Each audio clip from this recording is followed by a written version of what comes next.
Olá para você que me acompanha a partir de agora.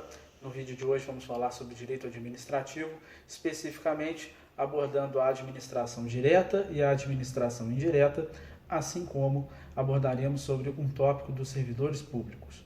Inicialmente, é preciso separar os temas, tratarmos apenas de um deles, a administração direta. O que é a administração direta? Como o próprio nome já revela, a administração direta é aquela onde a administração, onde o ente público organiza a atividade desde o seu princípio até o seu final. Isso quer dizer que a administração pública vai prestar, por exemplo, um serviço de energia elétrica, de fornecimento de energia elétrica. Significa que ela faz a coleta dessa energia, a transformação dessa energia e a distribui até chegar na residência ou no comércio de cada uma das pessoas. Ou seja, ela cria o meio, cria o mecanismo de distribuição e também cria a entrega desse tipo de serviço, ou seja, diretamente ela ainda faz a cobrança desse serviço, a manutenção desse serviço. Ou seja, do início da produção até a entrega da energia como um produto final, no nosso exemplo, a administração age de forma direta, ou seja, ela participa de todos os fatos. Então, quando eu falo de administração direta, eu falo de uma natureza jurídica centralizada, onde todas as ações da administração pública têm início, têm meio e têm fim sobre o controle da própria administração pública. Tá? É importante que isso seja definido, que isso seja melhor explicado. Como é que isso acontece? Através dos órgãos da própria administração pública. E aí, já falando da composição, esses órgãos eles têm várias ramificações em todas as esferas da administração. Então, você vai encontrar na esfera federal da administração, a administração direta. Você vai encontrar na esfera estadual a administração direta. Você vai encontrar na esfera municipal também a administração direta. Tá? Detalhes importantes também que valem a pena ser mencionados aqui.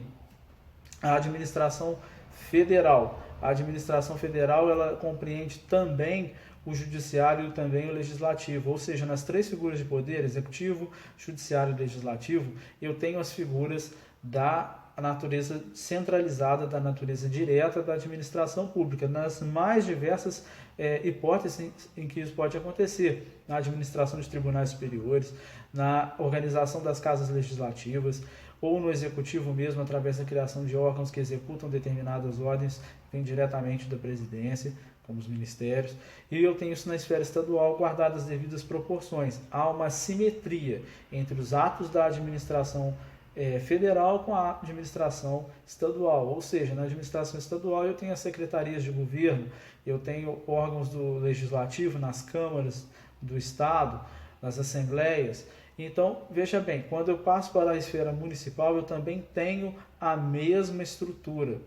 Tá? Um detalhe antes que eu me esqueça, referente à composição estadual. O legislativo e o judiciário, eu já mencionei aí de certa forma com as assembleias, mas o judiciário também tem sua organização de nível estadual, através dos tribunais estaduais.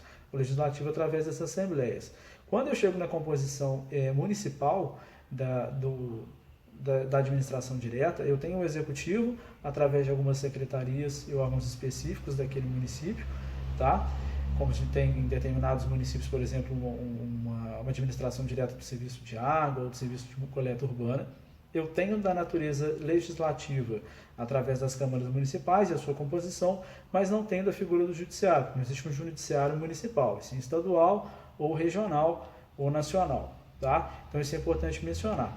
Mas repare que há uma simetria desde o princípio da administração direta em âmbito federal ao estadual até ao municipal, cada um guardado a sua devida proporção e importância no cenário e para quem ele é prestado, para quem esse serviço envolve. Esse é o primeiro ponto. Dito tudo isso, a gente passa a falar da administração indireta. A administração indireta, como o nome já revela, ela tem um caráter descentralizado. Ou seja, a administração pública ela delega ou atua em conjunto com determinado ente privado ou em colaboração com outro ente público. Qual o objetivo disso? Dividir para conquistar. É o melhor brocado que a gente pode colocar aí. Basicamente, a administração pública transfere parte da sua responsabilidade de execução para que outro o faça. Isso não pode ser confundido como a administração pública simplesmente abandonar aquela matéria ou deixar lá o cargo de um terceiro e nunca mais saber disso. Não é isso. A administração pública, ela vai exercer um caráter de fiscalização contínua e perpétuo. Afinal, ela tem que zelar pelo interesse público, é um dos objetivos dela, através do artigo 37 da Constituição Federal, mas ela permite que a execução seja feita por outros. Tá? Com qual fito? Fito de prestar esse serviço público, de prestar o atendimento à sociedade, aonde ela não consegue, onde ela quer que isso aconteça de uma outra forma que ela não consegue prestar naquele momento. Então, o objetivo da administração indireta é uma transferência das responsabilidades para um terceiro, tá? Naturalmente, isso é feito por meio de processo licitatório e é regulado pela Lei 8666 de 93, com todos os requisitos que lá são necessários. Melhor preço, melhor técnica e preço. Isso vai da conveniência e da oportunidade do gestor que propõe isso naquele momento. É de se guardar também a seguinte informação. Falei que na administração direta nós temos uma composição de esfera federal, estadual e municipal. O mesmo ocorre quando eu falo da administração indireta. Eu vou ter administração indireta de âmbito federal, vou ter administração indireta de âmbito estadual e municipal. Claro, guardadas as devidas proporções. Eu ainda tenho na natureza indireta, tá? na administração indireta, alguns órgãos específicos que exercem, que têm natureza jurídica própria, como as autarquias, como as empresas públicas, sociedades de economia mista e fundações públicas, por exemplo. São empresas que têm natureza jurídica própria e que vão aparecer na natureza indireta. Ou seja, elas prestam determinada função pública, mas não estão diretamente relacionadas com a administração pública. Tá? A gente pega o exemplo das empresas públicas, elas têm capital privado investido nelas, mas ainda assim elas têm a natureza pública. Tá? A gente tem vários exemplos aí no Brasil, Petrobras, Caixa Econômica Federal, Banco do Brasil, empresas públicas que têm, ou sociedades de economia mista, que têm capital privado investido em coisa pública, e é uma administração indireta cruzada da administração que tem interesse, mas não controla diretamente. Tá? Mudando um pouco de tópico agora, passando a falar dos servidores públicos.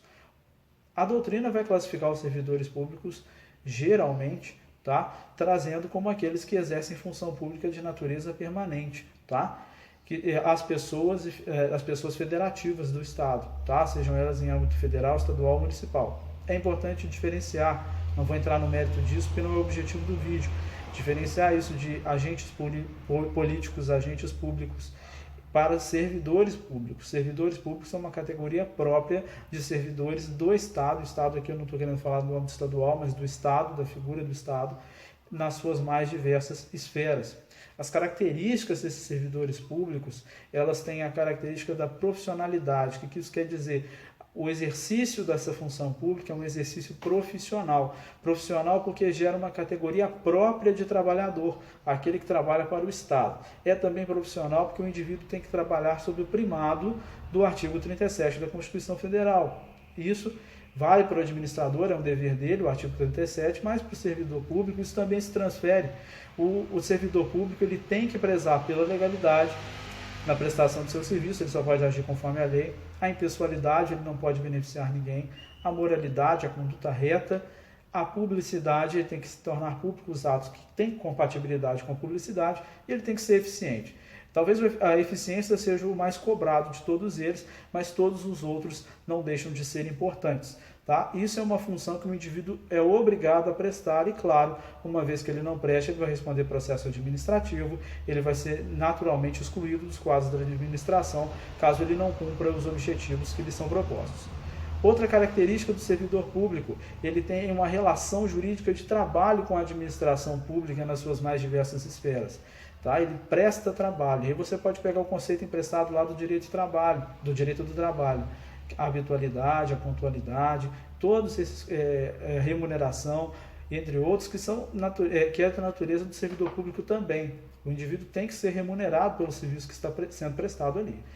Outro caráter importante do servidor público é um servidor público de natureza definitiva. Lembra que eu falei de permanente? Pois então, ele exerce essa função pública de natureza permanente. Ele não vai ser removido do cargo ordinariamente. O que eu quero dizer com isso? Que o indivíduo naturalmente não sai do cargo, ele só se aposenta do cargo ou morre no cargo por vítima de algum acidente, exceto se ele cometer alguma falta grave, ele vai responder processo administrativo e pode ser penalizado administrativamente, civilmente e criminalmente. Tá? Fora essas situações, ele tem a garantia, ele tem a vitaliciedade, que é uma das características do serviço público. Tá?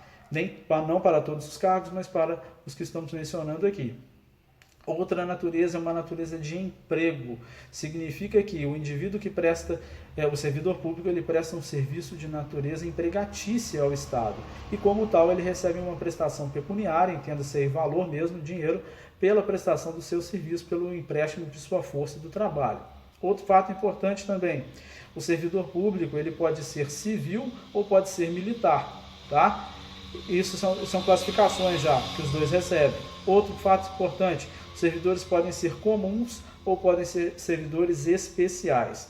Comuns porque prestam as mais diversas funções do Estado, especiais porque eles têm categorias e garantias específicas para a natureza do exercício do cargo que vão ter de exercer. Por exemplo, a vitaliciedade que eu acabei de mencionar, ela é uma característica própria de alguns servidores do judiciário.